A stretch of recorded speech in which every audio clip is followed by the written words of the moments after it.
Mesdames, Messieurs, bonsoir. Télé Sahel vous propose ce soir un entretien exclusif que le président de la République a bien voulu nous accorder à notre demande à l'occasion de l'an 1 de son second quinquennat. Monsieur le Président, bonsoir. Et bonsoir. Merci au nom de l'ensemble de nos téléspectateurs et de la Direction générale de l'ORTN de nous recevoir pour échanger sur des sujets d'intérêt général sur l'état de la nation. Monsieur le Président, voilà un an que les Nigériens, dans leur écrasante majorité, je rappelle le score de 92,49%, vous ont réitéré donc leur confiance pour conduire leur destinée pour les 5 prochaines années. Et ce, au vu des réalisations de l'acte 1 du programme de la Renaissance que vous avez mis en œuvre au cours de votre premier mandat. Alors, Monsieur le Président, en quoi l'acte 2 se distingue-t-il de l'acte 1? Bien, je voudrais commencer par vous remercier. Pour répondre à votre question, je dirais que le programme de Renaissance Acte 1 était bâti sur 8 axes qui sont les suivants. La sécurité comme premier axe, la stabilisation des institutions démocratiques et républicaines comme deuxième axe. Ensuite, nous avons les infrastructures routières, énergétiques, ferroviaires, de communication, infrastructures urbaines également. Nous avons aussi l'initiative 3N. Les Nigériens nourrissent les Nigériens. Nous avons l'éducation, la santé, l'accès à l'eau et à l'assainissement pour les populations, ainsi que la création d'emplois pour les jeunes. Voilà les 8 axes du programme de Renaissance du quinquennat précédent. Et ce programme était évalué au départ, il correspondait à une enveloppe de 6 200 milliards de francs CFA.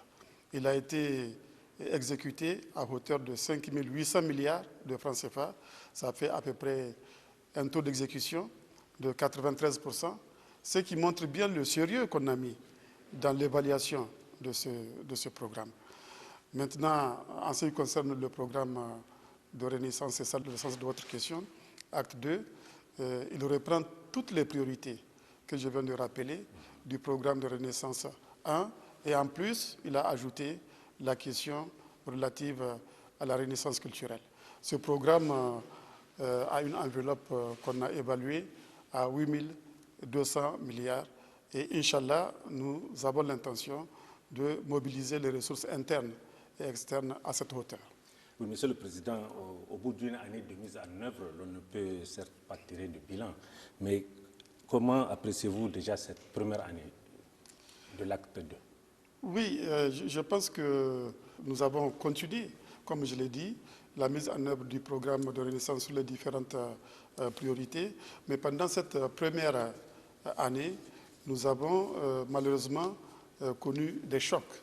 Nous avons connu un certain nombre de défis. Je citerai 4 chocs. Le choc d'abord sécuritaire qui se maintient, le choc climatique, le choc de la réduction des coûts des prix des matières premières que nous produisons et le choc aussi de la récession au Nigeria. Mais en dépit de ces chocs, nous avons réalisé en 2016 un taux de croissance de notre économie de 4,6%. Et nous avons consolidé les acquis de la période 2011-2015 pendant cette première année. Oui, Monsieur le Président, l'épine dorsale du programme de Renaissance, donc acte 2, est la renaissance culturelle. Beaucoup de nos compatriotes ne semblent pas percevoir ce que recouvre ce concept de renaissance culturelle. Concrètement, que faut-il comprendre par ce concept? Alors, nous avons une ambition au niveau du gouvernement, c'est de réaliser ce que nous appelons 3 modernisations. La modernisation sociale, la modernisation politique et la modernisation économique. L'objectif de la renaissance culturelle est de servir ces 3 modernisations. Il s'agit pour nous d'identifier quelles sont les valeurs qui peuvent aider à la réalisation de cette modernisation. Il s'agit aussi d'identifier quelles sont les contre-valeurs qui constituent des obstacles à la réalisation de ces trois modernisations. Je peux vous prendre des exemples. Par exemple, nous considérons que la solidarité est une valeur, alors que l'égoïsme est une contre-valeur. Nous considérons que l'unité nationale est une valeur, alors que l'ethnocentrisme, le régionalisme, le communautarisme sont des contre-valeurs. Nous considérons que l'intégrité est une valeur, alors que la vénalité est une contre-valeur. Donc notre objectif est de faire le tri au niveau des valeurs internes et externes également, qui peuvent nous servir pour ces trois modernisations, et faire l'inventaire également des contre-valeurs qu'il faut combattre afin de lever les obstacles pour pouvoir avancer sur la voie de la modernisation. Mais pour mieux comprendre, il faut que les gens sachent ce que nous entendons par modernisation sociale, par modernisation politique et par modernisation économique. Par modernisation sociale, nous entendons le renforcement de l'unité nationale, la détribalisation définitive des Nigériens et le changement de la conception du monde.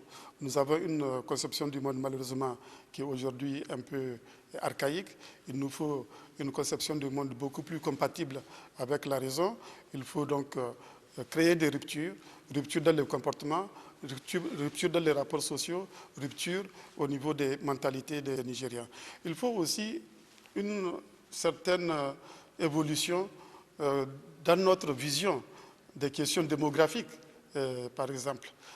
Donc c'est cela que nous donnons comme contenu à la modernisation sociale. Quant à la modernisation politique, elle vise l'établissement d'un État démocratique et républicain fort, solide. Et les valeurs culturelles peuvent y contribuer. Par exemple, une des conditions pour que l'État démocratique soit fort et solide, c'est que l'État puisse avoir beaucoup de ressources. Cela suppose que le civisme fiscal est très développé dans le pays. Donc, la renaissance culturelle peut contribuer, et là également, au civisme fiscal. En ce qui concerne la modernisation de l'économie, l'objectif est de mettre en place une économie compétitive, avec un secteur primaire moderne, avec une consolidation du secteur secondaire et du secteur tertiaire. Là également, les valeurs culturelles peuvent nous servir. Par exemple, le développement d'un esprit d'entrepreneuriat, le développement de l'épargne, le développement du goût du risque, l'ardeur au travail. Tout ça, c'est des valeurs qui peuvent servir la modernisation de l'économie. Donc, pour me résumer, la renaissance culturelle, ce n'est pas le folklore. La renaissance culturelle, c'est puiser dans les valeurs internes comme externes qui peuvent servir les trois modernisations, identifier les contre-valeurs qui peuvent freiner cette modernisation. Et pour cela, d'ailleurs, nous avons besoin d'un certain nombre de vecteurs qui puissent permettre de diffuser les valeurs au sein de notre société ou de lutter contre les contre-valeurs. Et ces vecteurs sont la famille. Il faut passer par la famille, il faut passer par l'école, par l'éducation, il faut passer par aussi les lieux de culte, les mosquées, les églises, etc., pour sensibiliser les Nigériens. Il faut également passer par les médias, il faut passer par les chants, le théâtre, le cinéma, etc. Oui, Monsieur le Président, l'un des points forts de cette renaissance semble être la lutte contre la corruption. En tout cas, c'est inscrit en bonne place dans ce programme. Mais les Nigériens, dans leur majorité, ont l'impression que ce combat contre la corruption reste encore timide. Alors, Monsieur le Président, qu'en est-il? Êtes-vous confronté à des obstacles? Écoutez, nous avons fait beaucoup de progrès depuis 6 ans dans le domaine de lutte contre la corruption. Rappelez-vous, en 2010, le Niger était classé 134e. Aujourd'hui, nous sommes classés 102e. Des efforts ont donc été faits, mais cela n'est pas suffisant. Et notre ambition, c'est que d'ici 2021, nous soyons parmi les 50 premiers dans le classement de Transparency International. Et pour y arriver, le gouvernement va renforcer la lutte contre la corruption, surtout que le gouvernement est très fortement soutenu par une majorité parlementaire. Nous avons une majorité parlementaire forte et favorable à la promotion de la bonne gouvernance, ce qui n'a pas toujours été le cas. Il fut un temps où on était bloqué au sein même de notre majorité. Ce n'est plus le cas aujourd'hui.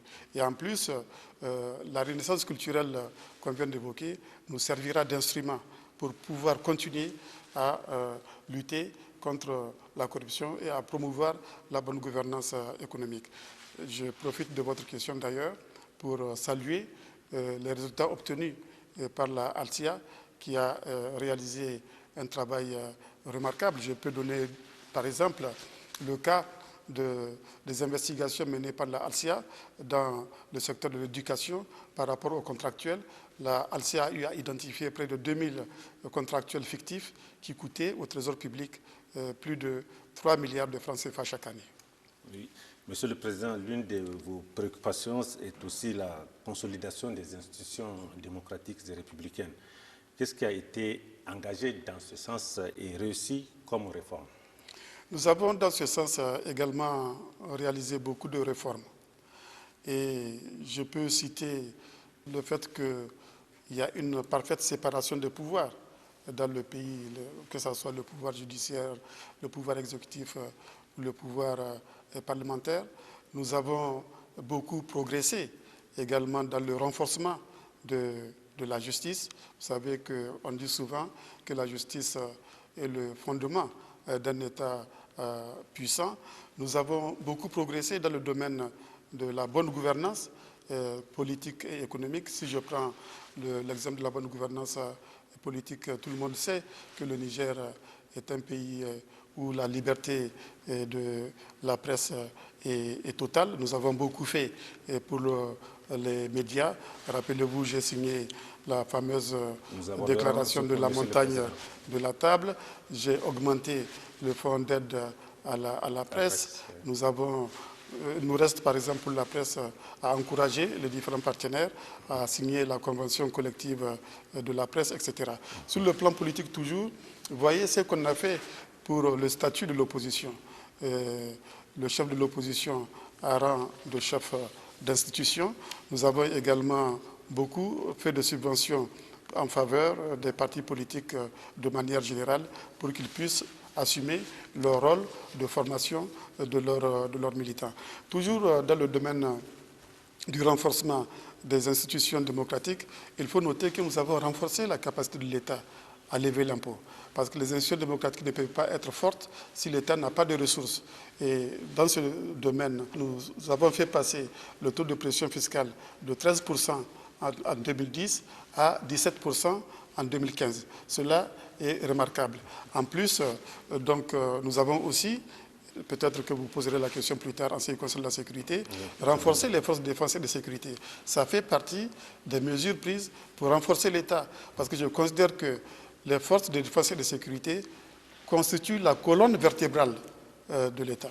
Nous avons beaucoup donc renforcé ces forces-là afin de créer les conditions de la restauration du monopole de la violence sur l'ensemble du territoire national. Justement, Monsieur le Président, puisque vous évoquez les forces de défense et de sécurité, nous savons que d'importants et nombreux moyens sont déployés pour garantir la sécurité et l'intégrité de notre territoire. Alors, même si de façon sporadique, nous sommes victimes d'agressions terroristes, comment expliquer justement cet état de fait? Parallèlement aux moyens considérables qui sont déployés, le Niger reste encore fragile. C'est vrai, vous avez raison, et vous savez que la sécurité est un des 8 axes du programme de Renaissance. Nous avons investi beaucoup de ressources dans la sécurité ces dernières années. En moyenne, ce sont 10% des ressources budgétaires que nous avons investies dans la sécurité pour équiper nos forces de défense et de sécurité, pour accroître les effectifs, pour former les hommes, pour créer les conditions également du renforcement du moral des troupes. Et ici, je peux rendre hommage à nos forces de défense et de sécurité qui ont pu, en dépit de ce que vous dites, des attaques sporadiques que nous subissons, en particulier à partir du territoire malien, nos forces ont pu assurer la sécurité de nos frontières et la sécurité des personnes et des biens. Les menaces sont très graves. les menaces des organisations criminelles, les menaces terroristes. Et en dépit de ces menaces, donc, on peut considérer globalement que le pays est en paix et en sécurité. Et nous allons poursuivre les efforts de renforcement des capacités opérationnelles de nos forces. Et aujourd'hui, d'ailleurs, il faut retenir que les forces de défense et de sécurité du Niger sont les troisièmes de la CEDEAO. Après l'armée du Nigeria, après le Ghana, le Niger a la troisième armée de la CEDEAO. Monsieur le Président, à la lutte contre le terrorisme que vous menez depuis 3 ou 4 ans, vient s'ajouter aujourd'hui le phénomène de migration irrégulière, un trafic qui utilise parfois le même réseau que ceux qui fournissent les terroristes en armes. Quelle réponse apportez-vous à toutes ces menaces, Monsieur le Président? C'est vrai que la migration irrégulière est une préoccupation pour nous. Nous avons un programme de lutte contre la migration irrégulière. Ce programme a 2 composantes, une composante sécurité et une composante développement économique et social. La composante sécurité vise à renforcer nos capacités de défense et de sécurité pour protéger les migrants et lutter contre les trafiquants des migrants.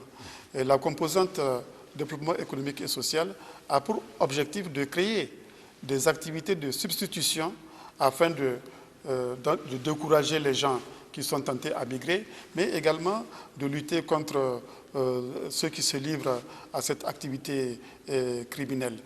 Nous faisons cela, le gouvernement fait cela pour 2 raisons.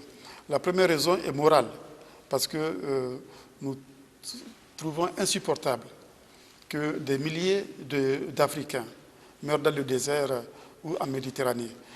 Donc cette raison morale nous a amené à prendre ces mesures. Nous avons aussi une raison sécuritaire, c'est que les passeurs qui transportent les migrants vers la Libye reviennent au Niger avec des armes. Voilà les raisons qui font que le Niger a conçu, le gouvernement a conçu ce programme de lutte contre la migration irrégulière. Monsieur le Président, toujours par rapport à cette question sécuritaire, des voix se sont élevées contre la présence de forces étrangères sur notre territoire. Qu'est-ce qui justifie cette option, Monsieur le Président? Écoutez, imaginez un instant qu'il n'y ait pas eu l'intervention Serval au Mali.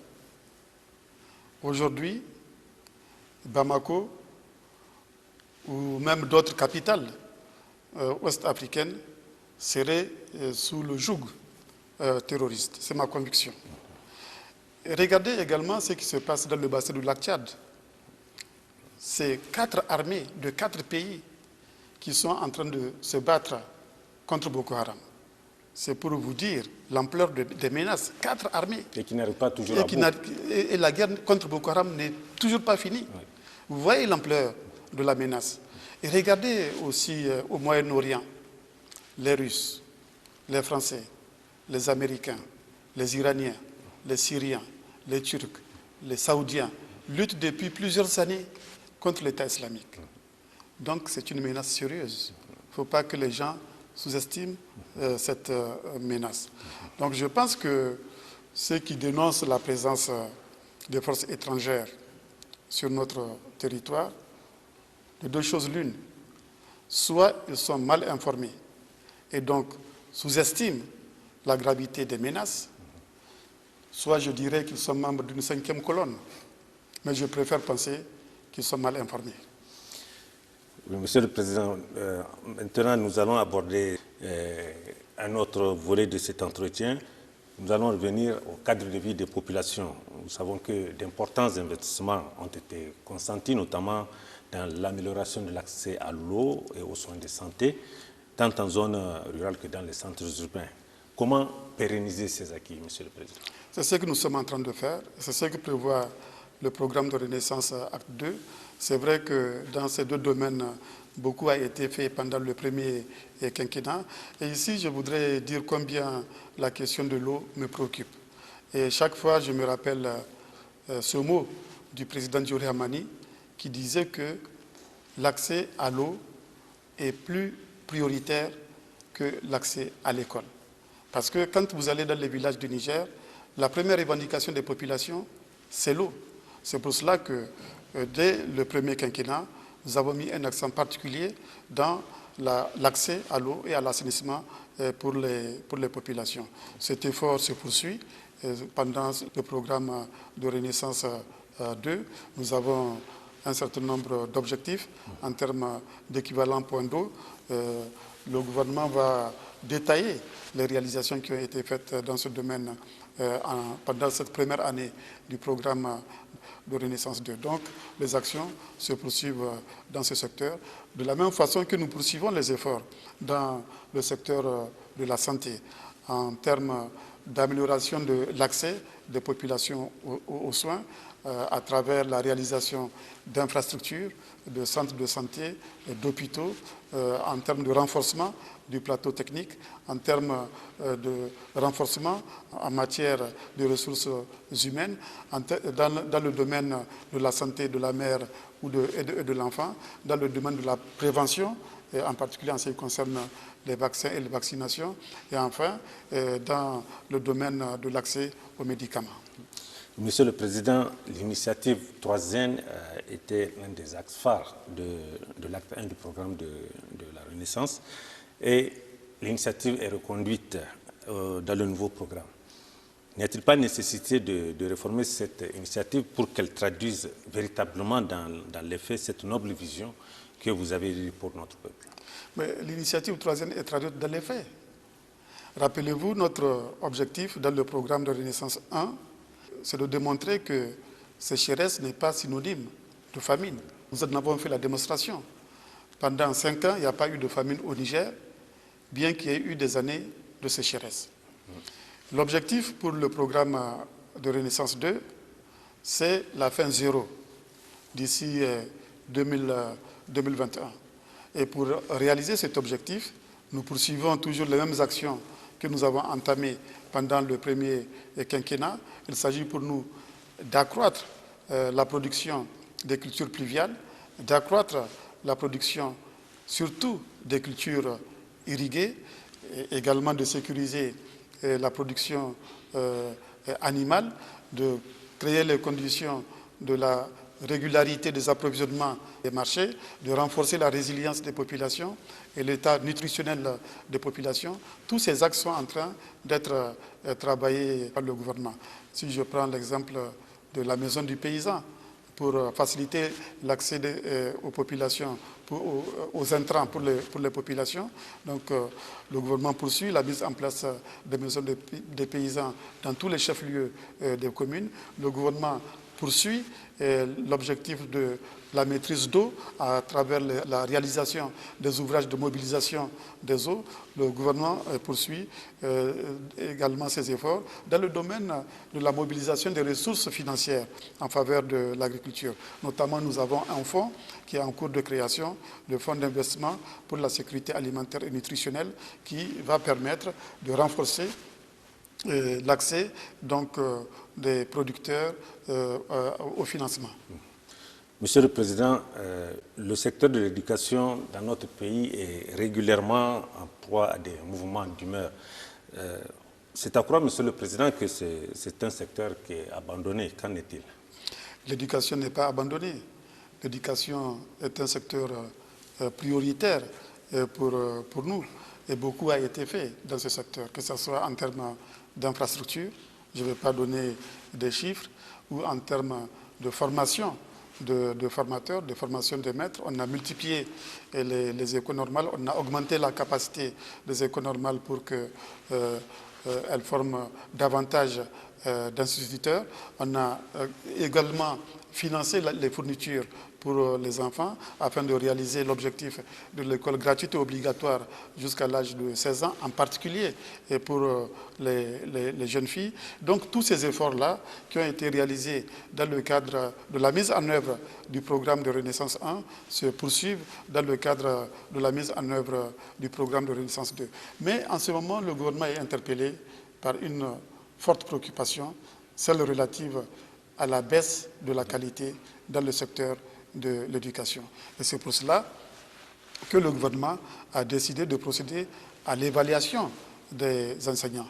C'est une action d'intérêt public et je demande à tous les acteurs de s'y associer. Monsieur le Président, l'on assiste à une baisse assez importante des cours des matières premières, notamment le pétrole et l'uranium, ce qui affecte les capacités de l'État à mobiliser les ressources internes nécessaires à la conduite de son programme. Face à cette situation, Excellence, comment comptez-vous poursuivre votre programme? C'est vrai, vous avez raison. Nous sommes sous le choc de la baisse des cours des matières premières. Je l'ai indiqué tout à l'heure. Si je prends le cas de l'uranium, les cours de l'uranium ont baissé environ de 30%. Pour le pétrole, la réduction a été à peu près de 25%. Et c'est évident, cela a une incidence sur le niveau de nos recettes fiscales. Mais nous avons maintenu nos ambitions en termes de mobilisation de ressources internes. Et même notre objectif est d'amplifier cette mobilisation pour atteindre un taux de pression fiscale de 20% d'ici 2021. Et ceci parce que nous avons prévu des réformes au niveau des régies financières. Ces réformes sont en cours de mise en œuvre et nous constatons, au moins au niveau de la DGI, des résultats probants. Oui, Monsieur le Président, parallèlement à cette baisse des cours de nos principales matières premières, une certaine société civile clame que la vie coûte trop cher au Niger. Monsieur le Président, alors comment l'État qui en a le devoir pourra-t-il protéger le consommateur? Écoutez, quand je regarde les chiffres, depuis 2011, le gouvernement a su maintenir le taux d'inflation en dessous de 3%. Le gouvernement a toujours été très attentif par rapport à l'évolution, en particulier, des prix des produits de première nécessité. C'est pour cela que là, nous sentons que la soudure démarre de manière très précoce. Il y a une flambée, effectivement, des prix de céréales qui commencent. Et donc, le gouvernement va prendre des dispositions dans les prochains jours. Et d'ailleurs, le lancement a eu lieu le 25 mars pour la vente à prix modéré des céréales et pour la distribution gratuite des céréales. Cela va certainement avoir un effet sur l'évolution des prix de ces produits qui sont nécessaires pour les populations nigériennes. Monsieur le Président, la réalisation d'infrastructures, notamment les routes, les centres commerciaux, le secteur de l'énergie, on le sait, nécessite d'importants moyens financiers. Or, comme nous l'avons évoqué plus haut, les ressources liées à nos produits d'exportation s'amenuisent. Alors, comment relever ces défis? Comment tenir ces promesses contenues dans votre programme? Ces promesses vont être tenues parce que les dispositions de réforme auxquelles j'ai fait allusion au niveau des régies financières vont nous permettre de maintenir et peut-être même d'amplifier les ressources internes. En plus, nous sommes en train de mobiliser les ressources extérieures. Donc toutes les promesses que nous avons faites dans le domaine des infrastructures, qu'elles soient routières, qu'elles soient ferroviaires, qu'elles soient énergétiques ou de communication, ou même les infrastructures urbaines, les fêtes tournantes du 18 décembre, rappelez-vous, on a fait Dosso, on a fait Dosso-Soga, c'est ça, Maradi, Kolia, Agadez, Sokni, et prochainement c'est Tawa, Sokola. Toutes ces promesses que nous avons faites vont être, Inch'Allah, tenues. Et si je prends un exemple, le barrage de Kandaji, nous avons déjà procédé à l'appel d'offres pour le lancement des travaux de génie civil pour le barrage de Kandaji. Et Inch'Allah, en tout cas avant la fin de mon mandat, notre objectif est de terminer ce barrage et de mettre en eau le barrage. Dans le domaine de l'électricité, demain, 2 avril, nous allons inaugurer la centrale thermique de Gorubanda. Et nous allons poursuivre également l'effort d'électrification rurale engagé depuis le début du quinquennat. Donc rassurez-vous, toutes les promesses faites dans le domaine des infrastructures seront tenues. Monsieur le Président, l'un de vos soucis a toujours été la création d'emplois, surtout pour les jeunes. Votre prévision de 50 000 emplois par an vous paraît-elle encore réaliste au regard de l'aménagement des ressources de l'État? C'est toujours mon objectif. Vous savez, la création d'emplois est la conséquence de la mise en œuvre de toutes les priorités du programme. Si on veut renforcer les effectifs des forces de défense et de sécurité, on crée des emplois. Si on réalise des routes, on crée des emplois. Si on réalise les infrastructures énergétiques, les infrastructures ferroviaires, de télécommunications, on crée des emplois. Dans le domaine de l'initiative troisième, en finançant l'initiative troisième, on crée des emplois. Dans l'éducation, dans la santé, donc nous allons poursuivre au niveau public l'effort de création d'emplois, mais il n'y a pas que l'État qui doit créer les emplois. Le secteur privé aussi doit créer les emplois. Et donc c'est pour cela que le gouvernement est en train de prendre des mesures pour améliorer le climat des affaires afin de permettre aux investisseurs nationaux comme étrangers de venir investir au Niger et donc de créer des emplois. Monsieur le Président, l'autre défi qui se pose à notre pays, c'est celui du fort taux de natalité parmi les plus élevés, sinon le plus élevé au monde. Comment le défi démographique est-il alors pris en charge, ou sera-t-il pris en charge au cours de ce second quinquennat? C'est vrai, vous avez raison, le défi démographique est très préoccupant. Nous avons un taux de croissance de 4% de notre population chaque année. Nous avons le taux de fécondité parmi les plus élevés, sinon même le plus élevé du monde. Notre population double tous les 18 ans.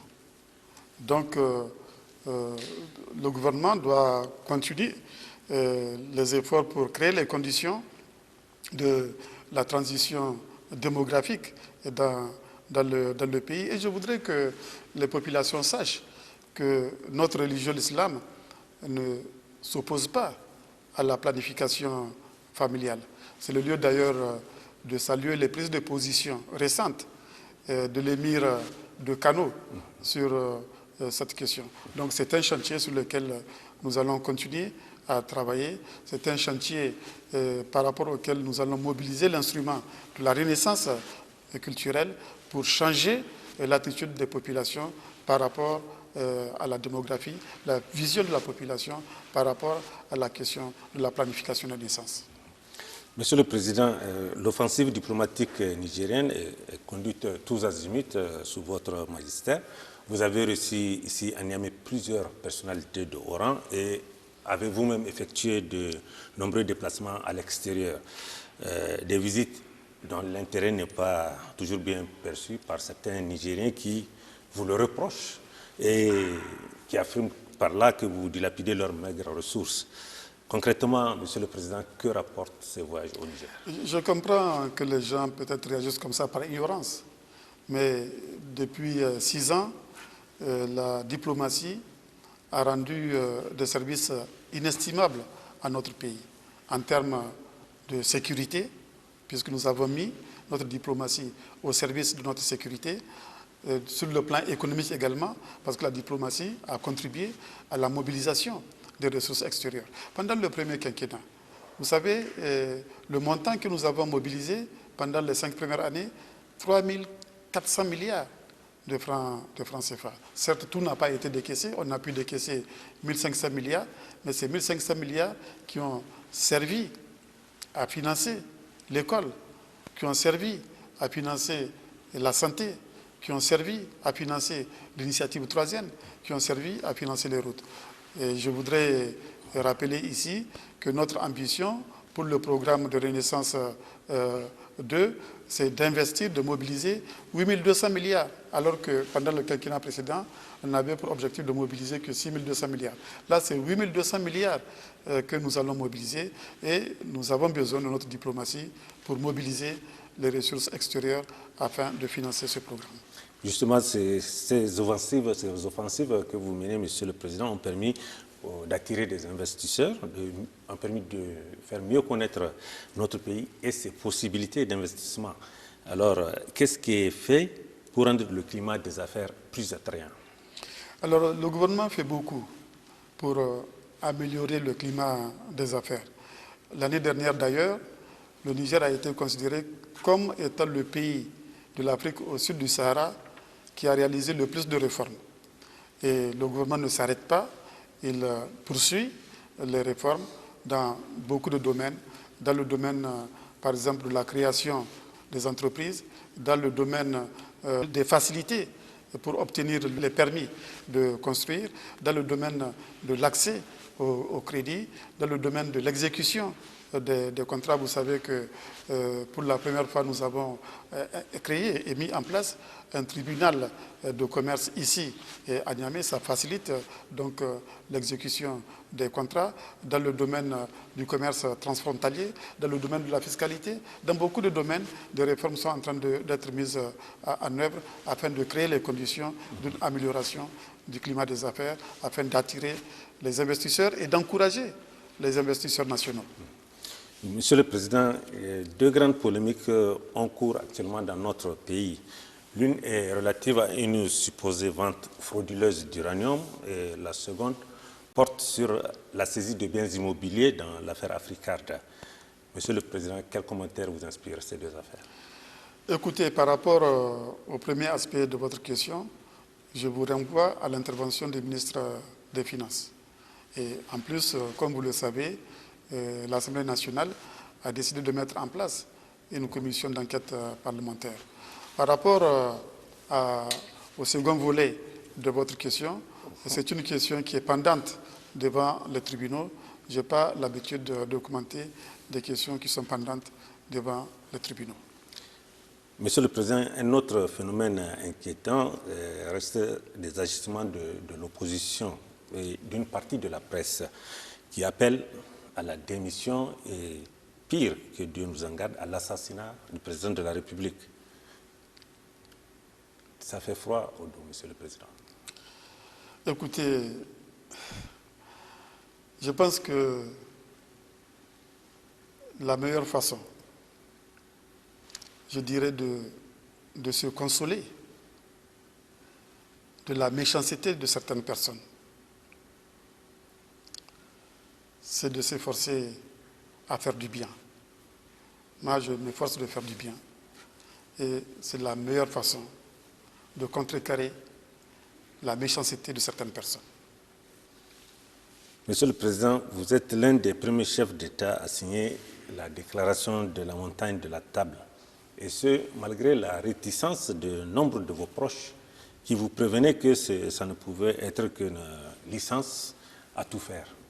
Aujourd'hui, avec les dérapages de certains éléments de la presse, éprouvez-vous quelques regrets d'avoir pris cet engagement?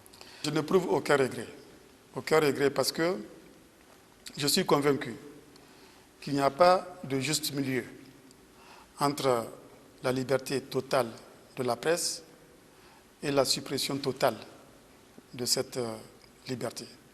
C'est dommage que cette liberté soit peut-être mal utilisée par ceux qui en bénéficient, par les journalistes. Et malheureusement, en utilisant mal cette liberté, ils démontrent qu'ils n'ont pas du respect pour leurs lecteurs. Je fonde l'espoir qu'ils vont se ressaisir, et qu'ils vont se conformer à l'éthique et à la déontologie de leur métier. Monsieur le Président, votre main tendue à tous les Nigériens pour œuvrer ensemble à la construction du pays, ce qui a toujours été une constance chez vous, même avant d'accéder à la magistrature suprême, cette main tendue semble enfin être comprise par notamment le MNSD qui a accepté de venir au gouvernement. Alors, quelle appréciation faites-vous de cette décision de l'une des plus grandes formations politiques de travailler à vos côtés? Vous avez raison. Depuis 1999, j'ai toujours dit qu'il faut qu'après l'élection présidentielle, le vainqueur rassemble. Parce que j'ai la conviction que notre pays est très fragile. Et en plus, c'est que ces dernières années, nous faisons face aux défis sécuritaires. Donc c'est le lieu pour moi de saluer la hauteur de vue de M. Seynou Omar et de ses camarades qui ont accepté cette main qui leur a été tendue et qui a été tendue à l'ensemble de la classe politique. Donc je les félicite de la même façon que je félicite aussi l'ensemble des leaders de la majorité pour la contribution qu'ils apportent à la stabilité du pays. Monsieur le Président, c'est peut-être un peu prématuré de ma part de vous poser cette dernière question, mais je n'arrive pas à me maîtriser. Dans beaucoup de pays africains, la tendance est à la trituration des constitutions pour demeurer au pouvoir. Monsieur le Président, n'êtes-vous pas tenté de céder à ce chant de sirène? Sinon, avez-vous déjà identifié un dauphin? Écoutez, moi je suis un démocrate de l'âme. Je suis un démocrate dans l'âme. Et en plus, je n'ai pas cette arrogance, fort heureusement pour moi, de penser que je suis un homme providentiel irremplaçable. Le Niger a besoin d'institutions démocratiques fortes. Et pour que nos institutions démocratiques soient fortes, il faut qu'il y ait une respiration démocratique avec des alternances. Et c'est pour cela, ma plus grande ambition, une de mes plus grandes ambitions, c'est d'organiser en 2021 des élections libres et transparentes et de passer le témoin à un autre Nigérien. Vous n'avez toujours pas de dauphin en vue? Je dis bien, ma plus grande ambition, c'est d'organiser des élections libres et transparentes en 2021 et de passer le témoin à un Nigérien, au Nigérien que le peuple nigérien aura bien voulu choisir. Excellence, Monsieur le Président de la République, merci. C'est moi qui vous remercie.